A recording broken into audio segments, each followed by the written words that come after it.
Hello, everyone. I hope that you are all doing well, enjoying your summer, as I know I would be surprised if any of you are still teaching, so hopefully that's not happening.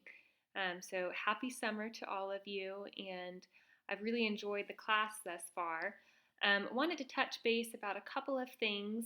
First off, thank you for giving me so much feedback. I've heard from several of you that you are wanting a little bit more practice in terms of applying our concepts to your own classroom. So I have adjusted our final two modules just a little bit, and I'll talk more about that later. But the short story is that we will shift more toward how can we apply these concepts to your actual classrooms when we come back in the fall. Now that we have a good strong foundation of differentiation and pre-assessment, I think that we're ready to progress to that point. So before moving on to our next module, a couple of things about our previous module in terms of pre-assessment. I think this is the trickiest one, mainly because there's just not one correct way to do it. And I think that's important for you to know up front as you are hoping to implement more differentiation strategies in your own classroom. Don't enter that with the mindset that you can either be right or wrong. So differentiation, as I mentioned in my previous video, is really more of a mindset than it is a strategy. So you're constantly thinking in the mindset and framework of differentiation. There's not just one answer, which if you're like me and you're a little type A, that can be challenging. But also, that's really encouraging because there's a lot of room for growth and a lot of room to change things as you get to know your students. So a couple of things about this case study that I want to mention. First off, this is a pretty typical problem. So oftentimes students will perform in one manner on a standardized ability test in our case, and differently in a classroom pretest, which leads to a lot of struggle in terms of how to group our students if we're looking at readiness. Several of you guys, in fact, I wanted to repeat Rosie's story about her student, mentioned, okay, well, should we be trusting this one test? And if you didn't read Rosie's discussion post, go back and look at it. She actually talked about a student who fell asleep during the math test and then was just too tired to review their work, and that story just hit so close to home. I've had so many students in the same situation, and that really points out some issues that we have in terms of the validity and the reliability of the measures that we use for gifted identification procedures. So in 594, we talk more about identification, but mainly anytime we're making a decision about a student, it should never be made based on one test. It should be made based on lots of different information telling us a similar story. And my rule in terms of, I don't want to say rule, but usually how I operate in the classroom is I like to make decisions based on assessments that are as close to my students as possible. What I mean by that is I want my assessments to be so well aligned with my course objectives and my learning goals that I'm confident that how my students do on my assessments actually tells me their level of readiness for my classroom. So what's happening when we use just a standardized test is we are not necessarily aligning every single day of our lessons with the standardized test. We all know that we are not able as teachers to write standards. Those are given to us, and we work hard to make sure that our goals are aligned with the standards. But it's kind of like saying to my undergrads, I say, well, would you rather I write your final, or would you rather I talk to a professor at another university and have them write your final? Every single time, all of the students say, oh my God, please don't do that. Dr. Kat, you need to write our final. That just makes more sense. And I'll ask them to explain why, and they say, well, you know us best, and you can write an assessment that is best fit to what we've been learning in class. What if someone at another university writes the assessment, and their class covered something that we didn't. So clearly that's a problem, right? The same kind of thing is happening when we use a large-scale assessment such as an ability test to make all of our decisions, because we don't get to write those large-scale assessments, so we shouldn't be basing all of our decisions on that one assessment. That is not to say, and hear me clearly, that's not to say that we shouldn't use large-scale tests such as a MAP test or EOCs to make instructional decisions, but we should not be using them in isolation. So several of you actually emailed me and said, wait a second, can we somehow use both the pretest and the ability test to make these decisions? And my response was absolutely.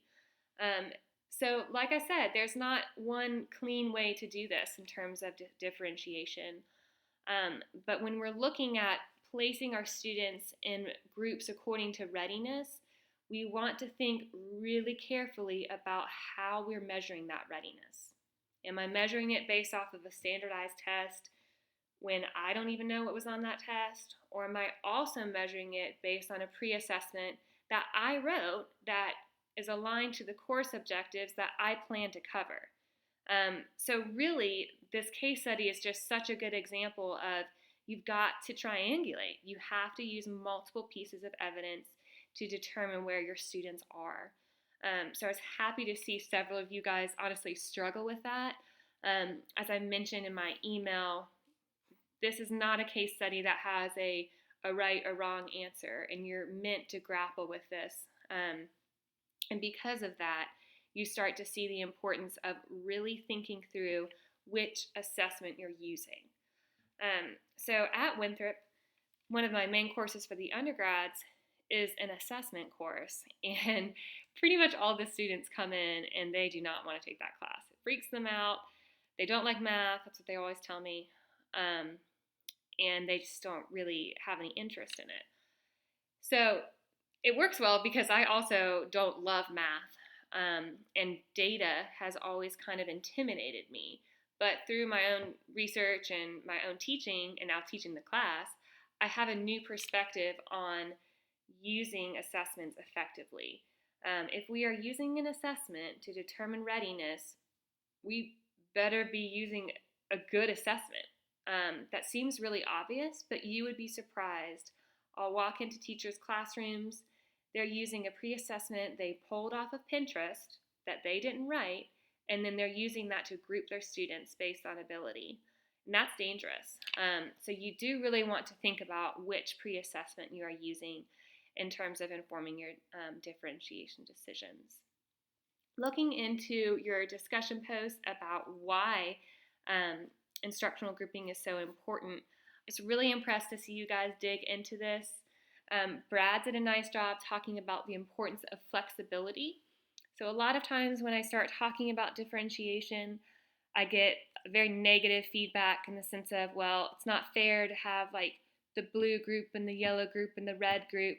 That's not good for students. That's typically more tracking when students are stuck in one group. When we talk about differentiation, as Brad mentioned, we need a lot of flexibility. And that's important not just for readiness, that's also important for the student's social and emotional development. If we have students who are placed in the red group and they know it's the lowest group, what is that doing to their self-efficacy and their mindset in terms of, well, I can't get out of this group? So instructional grouping with flexibility, I was happy to see Brad mention that. Christy did a good job talking about how gifted students learn so differently. This is a common practice in classrooms. We'll have the gifted student paired with the students that are struggling. The concept being, well, the gifted students can help explain the material. Well, if you've taken 594, you know that giftedness impacts all of us. So not just your ability, but also the way that we get to our answers and also the way that we consider learning. So if you ask someone on a very different level in terms of thinking to explain a concept to someone who's struggling, sometimes their method of explanation can actually be not helpful. So I was happy to see Christy emphasize that it's not just what level they're learning on, but also how these students are learning, which is another reason that instructional grouping is so important. Rosie, again, talked about that child falling asleep during the map testing. So we're being aware of not just looking at one single test score. Kimberly did a nice job talking about how ability grouping can't be done in isolation. I see this all the time, and also I'm so guilty of it.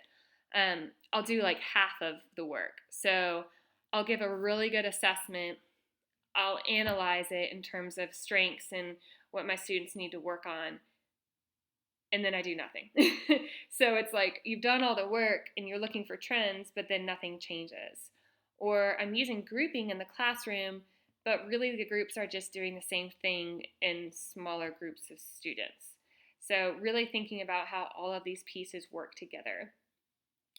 Jake did a good job mentioning that not all gifted students are going to be your high achieving students. That's something we really discuss in 594 if you haven't taken that class yet. That brings up this concept of what we call underachievement, when our students who are highly gifted are not achieving to their greatest potential. And actually, when we start to allow gifted students more time in homogeneous settings, then they are able to kind of feed off of each other. So it's important that we don't group just on ability. So we're not just looking at a standardized score.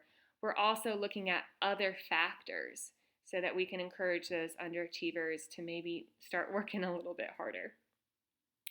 Stephen also mentioned the importance of flexibility, just like Brad did.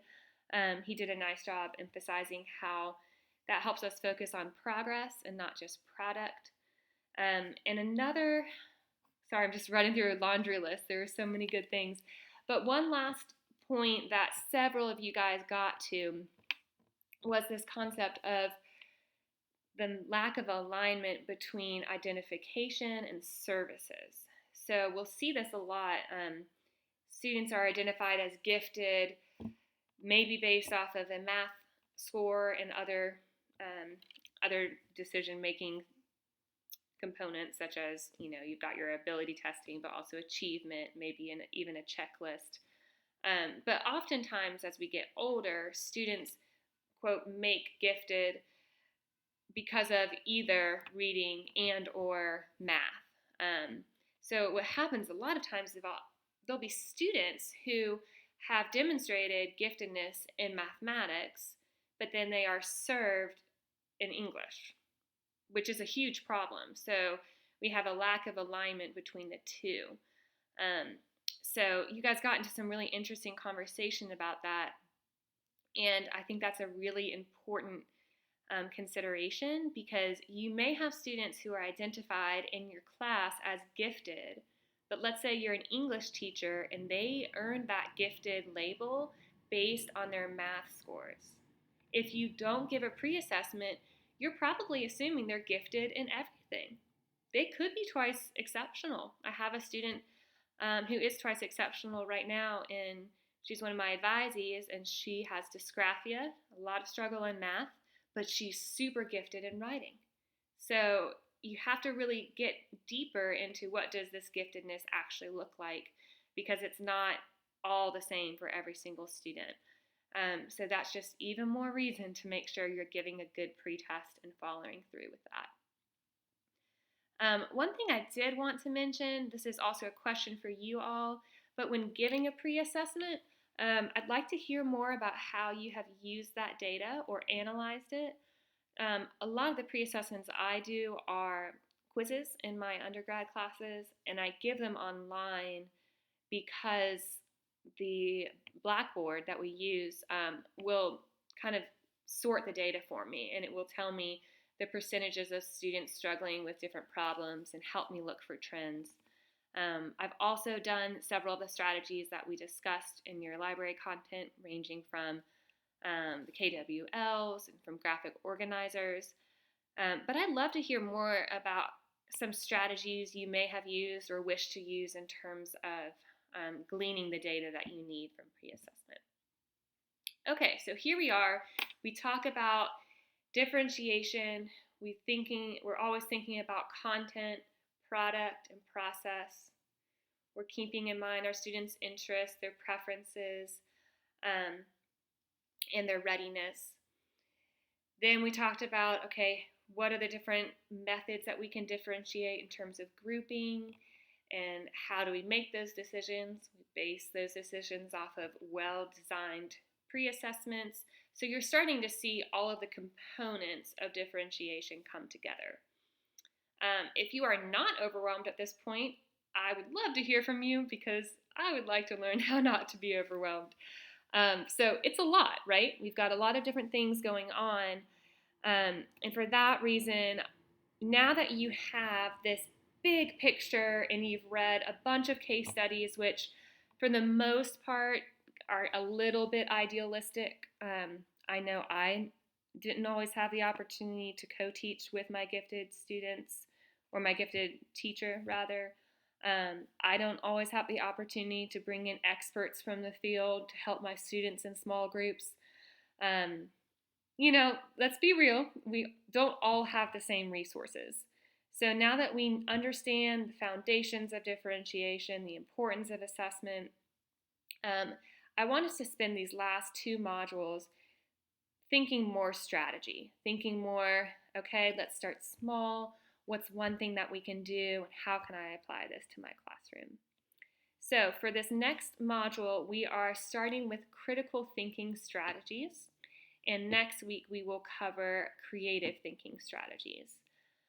So in terms of critical thinking strategies, what you're looking for is really different methods to encourage that breadth and that depth.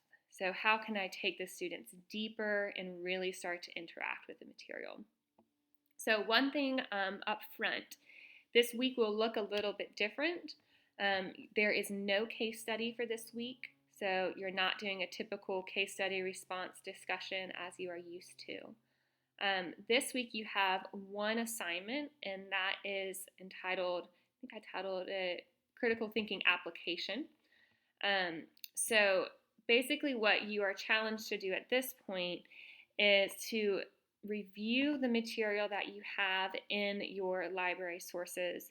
I try to make these next two modules as practical as possible. So a lot of handouts, a lot of go-to strategies. This week you're really looking at that critical thinking, how to get your students at higher levels of Bloom's taxonomy. So before you even look at any materials, I want you to take a step back and think about your own classroom. We are not going to implement perfect differentiation every single day. So let's get that out of the way. But think about maybe one content you're interested in working with, maybe one project you always give, one unit you're always interested in kind of differentiating. Think about your classroom. What's one specific opportunity you have that maybe throughout this reading you've thought, oh, well, maybe I could try that with this project or with this paper or with that unit. Okay, so start off the week by placing yourself in your classroom, and then I want you to investigate all of these library materials. This will give you some good theory and critical thinking, but more so strategies that can encourage critical thinking in your own classroom. So you're reading those learning materials in the sense of your own classroom. And then for your assignment, I want you to take that one classroom experience you're thinking of and apply one of these critical thinking strategies to your classroom. So your assignment this week is to apply one of the critical thinking strategies, to write a very rough lesson plan in terms of how you would use it based on your own content. So this assignment is actually structured as a discussion board. So I'll have you upload your lesson plan by Saturday at noon, which should sound familiar. That's usually when your original discussion board posts are due. And then by Sunday evening, have you respond to two of your classmates' lesson plans. So the reason behind that is I want us to learn together, give each other critical feedback, encouragement, maybe some resources. So really from here on out, we are focusing all on application.